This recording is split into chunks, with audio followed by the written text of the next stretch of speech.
ربنا سبحانه وتعالى بيقول في القرآن: لقد تاب الله على النبي والمهاجرين والأنصار الذين اتبعوه في ساعة العسرة.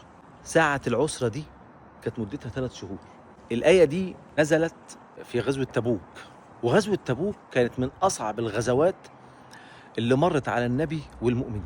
صعبة في تجهيزها، كانت محتاجة مصاريف كتيرة جدا، وكان أكتر واحد صرف عليها كان سيدنا عثمان بن عفان رضي الله عنه. كانت صعبة في مشوارها، بقول لك 3 شهور. يعني هم اتحركوا تقريبا زي الوقت اللي احنا فيه كده في رجب، ورجعوا تقريبا في رمضان.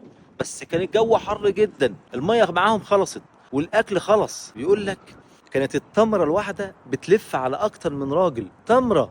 كل ده وربنا سماها ساعة العسرة، عشان يعني يقول لنا إن كل هم وكل كرب وإن طال سيزول، والله لا يزول. لكن هي الفكرة، مين اللي كان معاك في ساعة العسرة بتاعتك؟ مين اللي وقف جنبك؟ مين اللي شد على إيدك كده وقال لك أنا جنبك ومعاك؟ ومين اللي سابك وتخلى عنك وقعد بعيد كده يتفرج عليك في الساعة ديت ويسمع بس أخبارك؟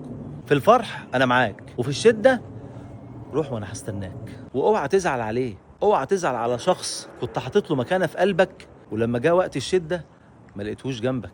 ده فضى مكانه لحد تاني يستحق المكانه اللي عندك دي، ولعلها تكون دعوه ربنا استجابها منك لما قلت: واصرف عني شر ما قضيت.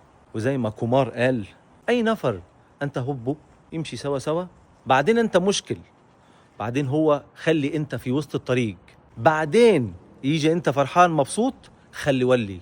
هذا ما في صديق وعجبي.